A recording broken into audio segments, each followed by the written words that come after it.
देखो इससे पहले पार्ट 1 वीडियो मैंने बना दी है, पहले वो देख लेना। ये पार्ट 2 है, तो हमने 15 तक कर लिए थे, 16th पे थे हम, ठीक है। तो इसमें क्या करना है कि value of X and Y from the equation this and this, ठीक है। हमें दो इक्वेशन दे रखी हैं, उसके लिए हमें एक्स और वाई निकालना है, ठीक है।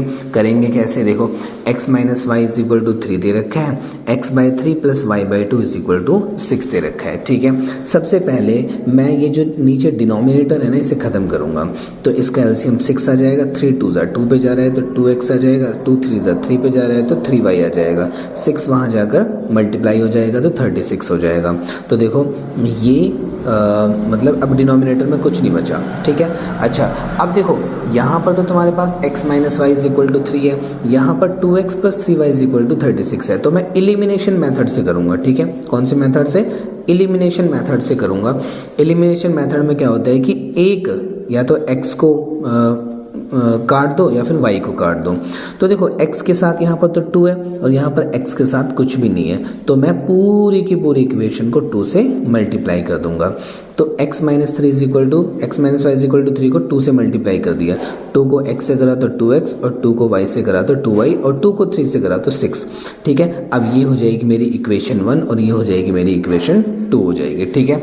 अब मैं क्या करूँगा, देखो 2x भी प्लस का है, 2x भी प्लस का है, अगर मैं प्लस कर दूंगा तो 2 + 2 4 हो जाएगा। लेकिन मैं करूँगा सब्ट्रैक्ट, क्या करूँगा, सब्ट्रैक्ट करूँगा। तो मैंने सब्ट्रैक्टिंग इक्वेशन 1 और 2 कर दिया।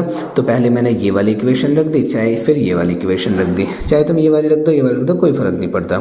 उसके बाद क्या है, अगर प्लस का साइन है तो माइनस का साइन लगा देंगे, और अगर माइनस का साइन है तो प्लस का साइन लगा देंगे, तो साइन चेंज हो जाएंगे। इसमें तीनों में प्लस है तो मैंने तीनों में माइनस कर दिया, ठीक है। सब्ट्रैक्टिंग में ऐसे ही होता है, ठीक है। अब देखो ये प्लस का है माइनस का है, तो ये तो 2 में से 2 गया, 0 कट गया है। तो अब देखो ये माइनस का है और ये भी माइनस का है, जो अभी लगाया ना वो लेना तुम। 3 + 2 माइनस का 5y हो जाएगा, और माइनस के 36 में से 6 गया तो माइनस का 30 आ जाएगा। तो माइनस से माइनस काट दिया, तो 5 मल्टीप्लाई में है तो यहाँ जाकर डिवाइड हो जाएगा, 5 6 ज़ा 30। तो y की वैल्यू आ गई। अब y की वैल्यू चाहे यहाँ पर रख दो, चाहे यहाँ पर रख दो, चाहे यहाँ पर रख दो, मर्जी है तुम्हारी, ठीक है। तो मैंने putting the value of y in equation, मतलब इस वाली इक्वेशन में मैंने पुट कर दी। तो y की वैल्यू क्या आई थी, 6 आई थी, तो मैंने 6 यहाँ पर रख दिया, y की जगह 6 रख दिया। तो ये माइनस का है तो उधर जाके प्लस का हो जाएगा, तो x की वैल्यू क्या आ जाएगी, 9 आ जाएगी। तो x तो 9 आ गया और y 6 आ गया, ठीक है। अच्छा एक बार ना यार इसके स्क्रीनशॉट ले लो, जो मैंने पहले पढ़ाया था आपको। जैसे कि दो इक्वेशन होती हैं, जैसे कि ये है मेरे पास, ये ना जो ये डॉट से लगा हुआ है, ये 1 है, a1x plus b1y plus c1 is equal to 0, और ये है मेरे पास a2x plus b2y plus c2 is equal to 0, ठीक है। तो देखो ये दो इक्वेशन होती हैं, उसमें जो x के साथ होता है वो a होता है, y के साथ b होता है, c जो कांस्टेंट होता है वो c होता है, ठीक है। दो इक्वेशन दे रखी है, तो एक में मैंने a1 मान लिया, एक में a2 मान लिया, b1 मान लिया, b2 मान लिया, c1 मान लिया, c2 मान लिया, ठीक है। अब देखो जो इक्वेशन होती है ना, अगर मैंने a1/a2 is not equal to b1/b2 है, ठीक है। देखो ध्यान से सुनना, a1/a2, ठीक है, और b1/b2 और c1/c2 ऐसे करके देखते हैं। तो हमें क्या पता चलता है कि अगर a1/a2 is not equal to b1/b2 है, तो इंटरसेक्टिंग लाइन होती है। कौन सी लाइन होती है, इंटरसेक्टिंग लाइन होती है। एक यूनिक सॉल्यूशन बनता है और कंसिस्टेंट होता है, ठीक है। इसका स्क्रीनशॉट ले लेना। a1/a2 b1/b2 ये तो इक्वल है, लेकिन c1/c2 लास्ट वाले इक्वल नहीं है, तो कौन सी लाइन बनेगी, पैरेलल लाइन बनेगी। और पैरेलल लाइन में कोई सॉल्यूशन नहीं होता और इनकंसिस्टेंट होता है, ठीक है। और अगर तीनों ही सेम हो गए तो कोइंसिडेंट लाइन है, लाइन के ऊपर लाइन है। देखो ज़्यादा डीपली एक्सप्लेन करने का टाइम नहीं है, क्योंकि अभी तुम्हारा पेपर है। तो इसमें क्या होता है, मैनी सॉल्यूशन आएंगे और कंसिस्टेंट आएगा। ये जो चार्ट है ना, ये अच्छे से याद कर लेना, इसके बेस पर ये सारे आंसर आ जाएंगे, ठीक है। अब आ जाओ क्वेश्चन नंबर 18 पे। 18 में क्या दे रखा है, लीनियर पॉलिनोमियल दिस रिप्रेजेंट्स आ, देखो अगर पावर कुछ भी नहीं है, पावर 1 है। देखो x के ऊपर कुछ नहीं है तो 1 है, y के ऊपर कुछ नहीं है तो 1 है, तो स्ट्रेट लाइन बनती है। कौन सी लाइन बनती है, स्ट्रेट लाइन बनती है, ठीक है। तो यहाँ पर लिख दूंगा मैं स्ट्रेट लाइन,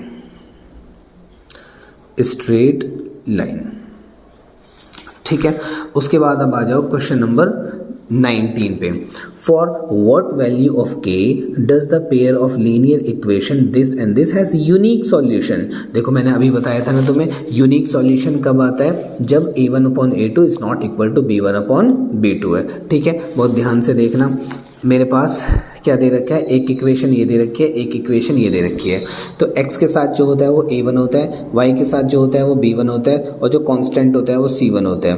तो x के साथ कुछ नहीं है तो 1 है, y के साथ कुछ नहीं है तो 1 है। ऐसे इसमें x के साथ 3 है तो a2 तो 3 हो जाएगा, b2 जो है k हो जाएगा, c2 जो है 5 हो जाएगा। देखो यूनिक सॉल्यूशन में क्या था, unique solution no solution means, अच्छा ठीक है, मैंने पैरेलल लाइन वाला कर दिया पहले, ये पैरेलल लाइन वाला है, और ये क्या है, ये जो है, जो हमें ये करना था, जो क्वेश्चन में था ना वो ये था कि unique solution means intersecting line, यही तो था, unique solution means intersecting line, और उसका मतलब क्या था कि a1/a2 is not equal to b1/b2। ठीक है, तो मैंने क्या काम करा, ये फॉर्मूला रखा और वैल्यू पुट कर दी, 1/3 is not equal to 1/k। ठीक है, अच्छा क्रॉस मल्टीप्लाई कर देंगे, k 1 ज़ा k, 3 1 ज़ा 3, तो जो k है ना वो 3 के इक्वल नहीं होना चाहिए बस, बाकी कुछ भी हो सकता है। ठीक है, तो k should not be equal to 3। ठीक है, तो हमारा यूनिक सॉल्यूशन आ जाएगा अगर k जो है 3 ना हुआ तो। ठीक है, क्वेश्चन में क्या लिखा हुआ है, देखो क्वेश्चन में यही लिखा हुआ है कि फॉर व्हाट वैल्यू ऑफ के does the pair of linear equation has unique solution. Unique solution कब आएगा, जब के जो है 3 के इक्वल नहीं होगा, चाहे 4 हो जाए, 5 हो जाए, 6 हो जाए, 7 हो जाए, 8 हो जाए, कुछ भी हो जाए, लेकिन के जो है 3 के इक्वल नहीं होना चाहिए। अब आ जाओ क्वेश्चन नंबर 20 पर। देखो अगर तुम्हें ज़्यादा जल्दी लग रहा है तो इसे 0.75x पर देख लेना इस वीडियो को। ठीक है, अच्छा उसके बाद देखो आ जाओ 20 पर, for what value of does the pair of linear equation has no solution। No solution कब होता है, जब लाइन पैरेलल होती है। मैंने बताया था ना अभी, देखो नो सॉल्यूशन कब होता है, जब लाइन पैरेलल होती है, और जब पैरेलल लाइन होती है तो कौन सा फॉर्मूला लगेगा, a1/a2 equal to b1/b2 is not equal to c1/c2। ठीक है, देखो ऐसे ऐसे क्वेश्चंस आते हैं, अगर आपको ये चार्ट याद होगा ना अच्छे से तो आप फॉर्मूला लगा भी पाओगे, अगर आपको चार्ट याद नहीं है तो फॉर्मूला आप नहीं लगा पाओगे, इसलिए चार्ट याद रखना। ठीक है, अच्छा उसके बाद कौन सा है, 20 है ना, तो 20 में क्या है कि एक हमारी ये इक्वेशन है, एक हमारी ये इक्वेशन है, तो x के साथ जो होता है वो a1 होता है, तो x के साथ कुछ नहीं है तो 1 है, y के साथ जो होता है वो b1 होता है, तो b1 माइनस k। ठीक है, k के साथ क्या है, माइनस है, और c1 क्या है, 4 है। ऐसे ही a2 2 है, b2 क्या है, y के साथ -6 है, और c2 क्या है, माइनस का 5 है। तो फॉर्मूला तो नो सॉल्यूशन में ये वाला होता है क्योंकि पैरेलल लाइन होती है। ठीक है, अब देखो a1/a2 मतलब 1/2 ये हो गया, b1/b2 माइनस k अपॉन में माइनस का 6, तो इतना ही रख देंगे हम, क्योंकि मुझे बस k की वैल्यू निकालनी है, तो यहाँ से निकल जाएगा क्योंकि क्रॉस मल्टीप्लाई कर दूंगा, तो इसकी मुझे ज़रूरत नहीं है। ठीक है, या तो मैं ये दोनों लेता या फिर मैं ये दोनों लेता, वैल्यू पुट करता, तो मुझे इससे ही k की वैल्यू मिल जाएगी। तो क्रॉस मल्टीप्लाई कर लेंगे, 6 1 ज़ा 6, 2 को k से करेंगे तो 2k, अब ये मल्टीप्लाई में है तो यहाँ जाकर डिवाइड, 2 3 ज़ा 6, तो k की वैल्यू कितनी आ जाएगी, 3 आ जाएगी। चलो भाई अब आ जाओ क्वेश्चन नंबर 21 पर। 21 में देखो दो इक्वेशन दे रखी हैं और आपको x और y की वैल्यू निकालनी है। ठीक है, इससे पहले भी हमने ऐसा टाइप का क्वेश्चन करा था, तो ऐसे टाइप के क्वेश्चंस बहुत आते हैं आपके। तो क्वेश्चन नंबर 21 में क्या कह रहा है कि दो इक्वेशन दे रखी हैं और आपको x और y की वैल्यू निकालनी है। तो आप सबसे पहले क्या करोगे, डिनोमिनेटर का एलसीएम लोगे, 2 3 ज़ा 6, 3 को x से करोगे तो 3x, 3 के टेबल में 2 पे जाएगा तो 2 2 ज़ा 4y, और ये 6 डिवाइड में है तो वहाँ जाकर मल्टीप्लाई हो जाएगा। एक इक्वेशन ये बन गई, डिनोमिनेटर में कुछ नहीं बचा। अच्छा अब यहाँ पर आ जाओ, इसका भी एलसीएम लेंगे और इसे भी, देखो ये 6 डिवाइड में है तो वहाँ जाकर मल्टीप्लाई हो जाएगा, 6 से 6 कट जाएगा और एक इक्वेशन मेरी ये हो गई। अब देखो या तो मैं x को काट लूँगा या मैं y को काट लूँगा, लेकिन x को काटना आसान है। अब देखो x के साथ 2 है और x के साथ 3 है, तो ऐसे सिचुएशन में क्या करूँ, ये दोनों सेम आ जाएं, वो क्या होगा, 2 और 3 का मैं एलसीएम लूँगा। क्या करूँगा, 2 और 3 का मैं एलसीएम लूँगा तो आ जाएगा 6। तो 2 के टेबल में 6 कब आएगा, 3 पे, तो इस पूरी इक्वेशन को 3 से मल्टीप्लाई, देखो 3 2 ज़ा 6 आ जाएगा ना। अब 3 के टेबल में 6 कितने पे जाएगा, 2 पे, तो इस पूरी इक्वेशन को 2 से मल्टीप्लाई, 2 3 ज़ा 6। ठीक है, अब देखो अगर ये पूरी इक्वेशन 3 से मल्टीप्लाई होगी तो ये भी होगा, ये भी होगा और ये भी होगा, तीनों होंगे। 2 3 ज़ा 6, 2 4 ज़ा 8, 2 6 ज़ा 12। अब ये हो जाएगी मेरी इक्वेशन 1 और ये हो जाएगी इक्वेशन 2। ठीक है, अब मैं क्या करूँगा, यहाँ पर भी 6x है और यहाँ पर भी 6x है, तो मैं सब्ट्रैक्ट कर दूंगा इक्वेशन 1 फ्रॉम इक्वेशन 2। तो इसको मैंने लिख लिया, चाहे तो मैं इसको पहले लिख लो कोई दिक्कत नहीं है। तो मैंने इसको लिख लिया, फिर इसको लिख लिया। अब देखो मैंने सब्ट्रैक्ट करा है तो नीचे के साइन चेंज हो जाएंगे, जो प्लस का है वो माइनस का हो जाएगा, जो प्लस है वो माइनस हो जाएगा और जो माइनस है वो प्लस हो जाएगा। ठीक है, और देखो माइनस प्लस माइनस तो ये कट गया। ठीक है, माइनस माइनस प्लस, साइन आएगा माइनस का, तो इन्हें प्लस करा तो ये आ गया और इन्हें प्लस करा तो ये आ गया। देखो ये प्लस का है, माइनस का नहीं अभी, क्योंकि साइन चेंज हो गया तो अभी प्लस का है। तो 39 + 12 कितना हो जाएगा, 51 हो जाएगा। अब ये देखो मल्टीप्लाई में है, 17 मल्टीप्लाई में y है, तो 17 के साथ तो माइनस है ना, तो ये मल्टीप्लाई में है तो यहाँ जाकर तो डिवाइड होना ही है, लेकिन ये अपना साइन भी अपने साथ लेके आएगा। तो 17 3 ज़ा 51 और ये जो माइनस का साइन है ना वो इसके साथ लग जाएगा। तो y की वैल्यू आ गई तुम्हारे पास। अब y की वैल्यू क्या करनी है, y की वैल्यू आप इक्वेशन 1 में डाल दो चाहे इक्वेशन 2 में डाल दो। ठीक है, और नहीं करा था मैंने। ठीक है, अब देखो y की वैल्यू कैसे लिखेंगे, putting the value of y, putting the value of y in equation, इस वाली इक्वेशन में डाल दो। चलो 3x + 4y = -6, तो 3x + 4 y की वैल्यू कितनी है, -3 है तो -3 रख दी, माइनस का 6 तो 3x + माइनस माइनस 4 3 ज़ा 12 = -6, तो 3x ये माइनस का है तो उधर जाकर प्लस का हो जाएगा, तो -6 तो पहले से है तो ये प्लस का हो जाएगा। ठीक है, उसके बाद देखो प्लस माइनस माइनस, 12 में से 6 गया 6, साइन आएगा बड़े वाले का, बड़ा वाला प्लस में है। ठीक है, ये मल्टीप्लाई में है तो यहाँ जाकर डिवाइड हो जाएगा, तो 3 1 ज़ा 3, 3 2 ज़ा 6, तो x की वैल्यू कितनी आ गई 2। Therefore y = -3 and x = 2। आगे तुम्हारे 5 नंबर। ठीक है, अब आ जाओ क्वेश्चन नंबर 22। पहले समझते हैं। देखो Meena went to a bank to withdraw ₹2000। देखो 2000 है ये। ठीक है, और ये जो स्क्वेयर लगे हुए हैं ना, इनका मतलब ये रुपए हैं, रुपए। चैट जीपीटी ने ढंग से नहीं करे, पेड वर्जन लेना पड़ेगा मुझे। तो 2000 रुपीज़ है। ठीक है, मीना कहाँ गई, बैंक में गई। ठीक है, और वहाँ से 2000 रुपये निकाल के लाई। ठीक है, लेकिन उसने कहा कैशियर से कि मुझे ना 50 का नोट दे देना और 100 के नोट दे देना। ठीक है, लेकिन ना टोटल नोट कितने दिए थे, 25 दिए थे, लेकिन ये नहीं पता कि 50 के कितने दिए और 100 के कितने दिए, लेकिन ये पता है कि टोटल तो 25 थे। ठीक है, अब तुम्हें यही बताना है कि कितने 50 के नोट थे और कितने 100 के नोट थे। ठीक है, बहुत आसान है, सिंपल सा है। मैंने मान लिया let the number of 50 rupees note कितने x है और 100 रुपये के नोट कितने y हैं और टोटल नोट कितने हैं 25 हैं। ठीक है, मतलब x + y कितना है 25 है, क्योंकि 50 रुपये के नोट इतने हैं, 100 रुपये के नोट इतने हैं और टोटल नोट इतने हैं, तो जाहिर सी बात है x + y कितना हो जाएगा 25 हो जाएगा। अच्छा देखो ये इंपॉर्टेंट है, एक तो इक्वेशन ये बन गई। दूसरी इक्वेशन 50 के नोट x हैं और 100 के नोट y हैं।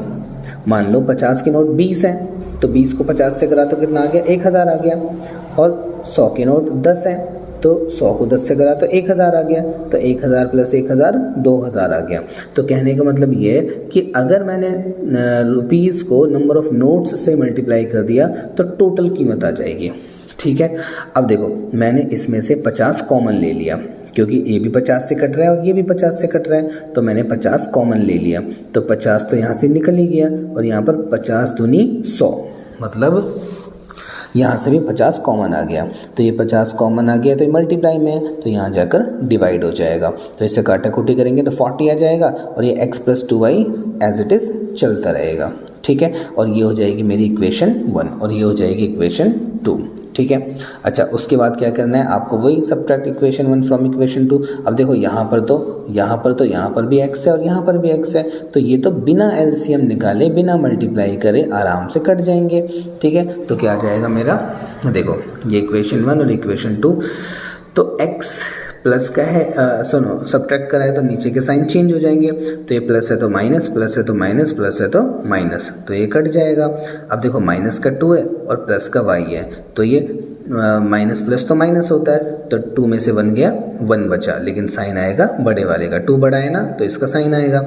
और देखो 40 में से 25 गया, माइनस का 15, बड़ा वाला माइनस का है तो माइनस से माइनस कट जाएगा, y की वैल्यू 15 आ जाएगी। अब मैं क्या करूँगा, putting the value of y in equation 1। Equation 1 कौन सी है, ये है x plus 2y is equal to 40, चाहे 2 में पुट कर दो कोई दिक्कत नहीं है, ठीक है। y की वैल्यू 15 आ गई, तो y की वैल्यू मैंने यहाँ पर पुट कर दी, y की जगह मैंने 15 लिख दिया, बाकी सारी चीज़ें देखो सेम है।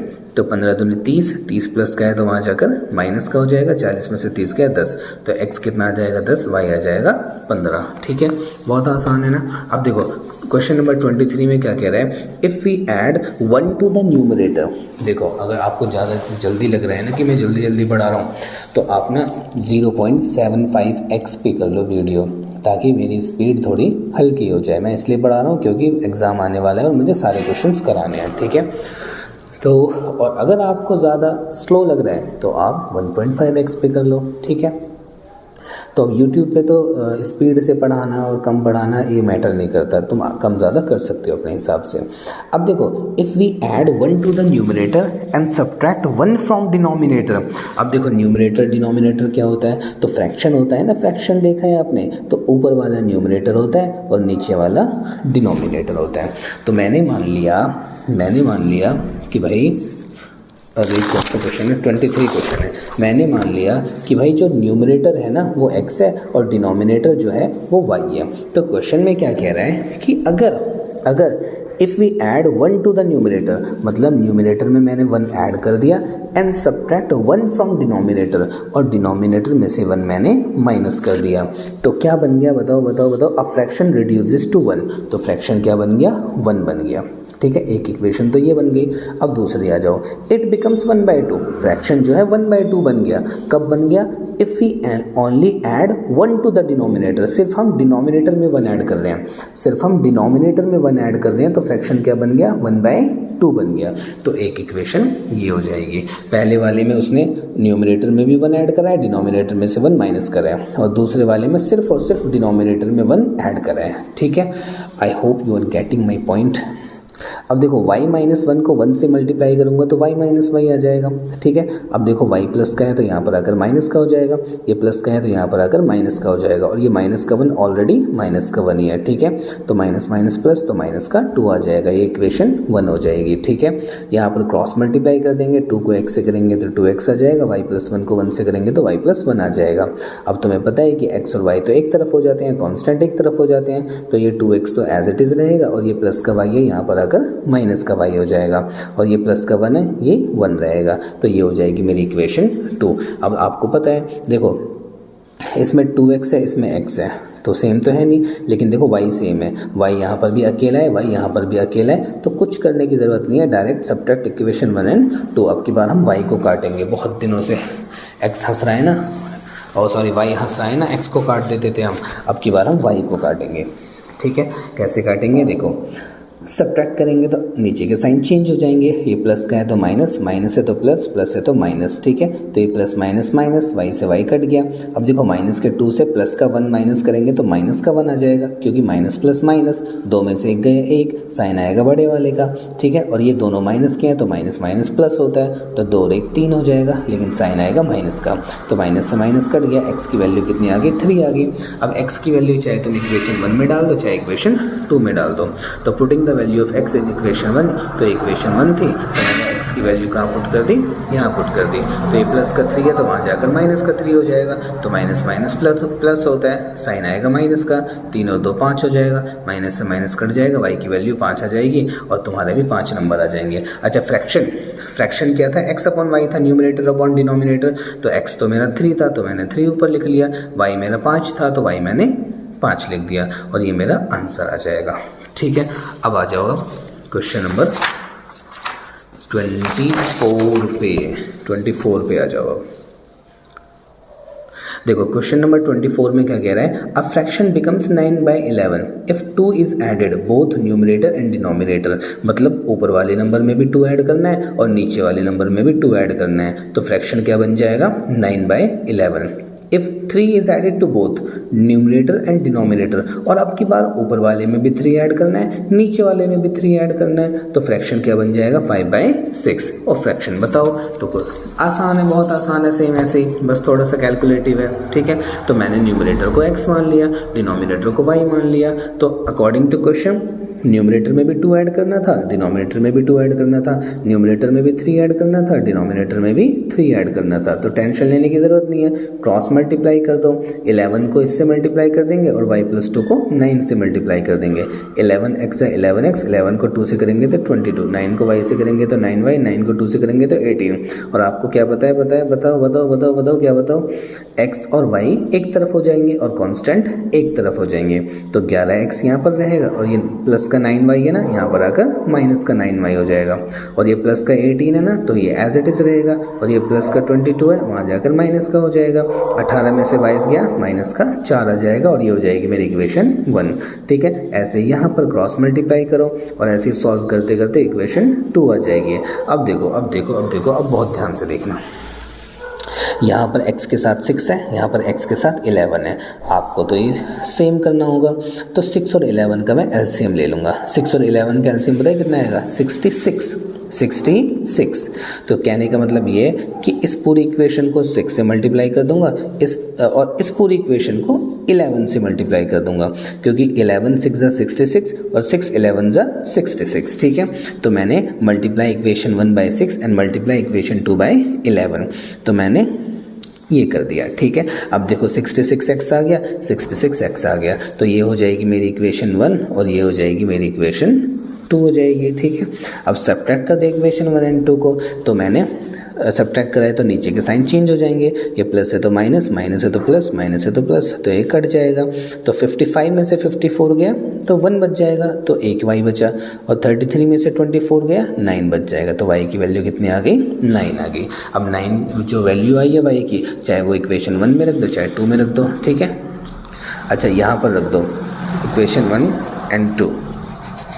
अच्छा यहाँ पर 1 2 है और यहाँ पर ना 3 4 रख दो, 3 4, ठीक है। और यहाँ पर भी ना सब्ट्रैक्ट इक्वेशन 3 एंड 4, ठीक है। बोल चुकंडोग जी।